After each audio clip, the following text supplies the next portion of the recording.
Real-life roll-dodging tactics. This fight was straight out of a Dark Souls boss battle. The giant ran more in those 15 minutes than he ever had in his whole life. Emanuel Yarbrough, the heaviest athlete in world history. At his peak, he tipped the scales at 700 pounds. Who holds the Guinness World Record for the heaviest living athlete on the planet. You might have seen him in early UFC fights, where he straight up tossed his opponent out of the cage, or in sumo competitions, where the American became the amateur world champion. A 6'8" guy even appeared in movies.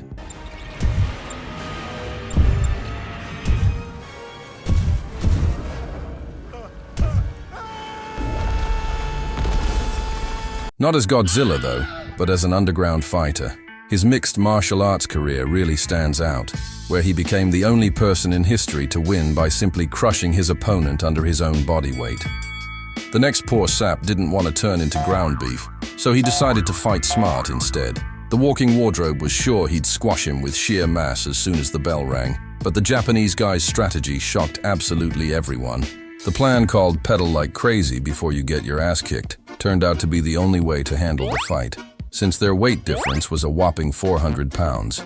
By the time of their bout, Yarbrough hadn't hit his record 700 pounds yet and weighed just 600. His opponent, Daiju Takase, weighed 210, but next to the giant, he looked like a lightweight. Punches on that hog were like buckshot on an elephant.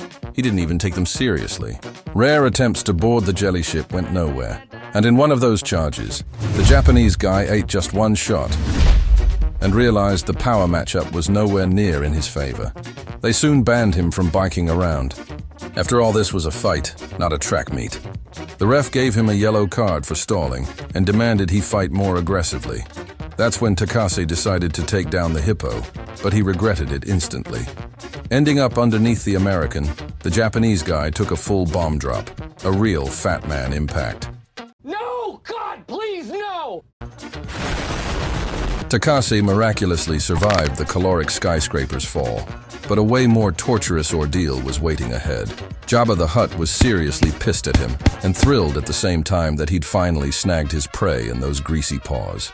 Clinging on for dear life, the sumo wrestler wouldn't let Takase go, even through a barrage of strikes. But the Japanese fighter managed to break free from the sweaty embrace of the brute, and thanks to a hail of punches, forced him to tap out.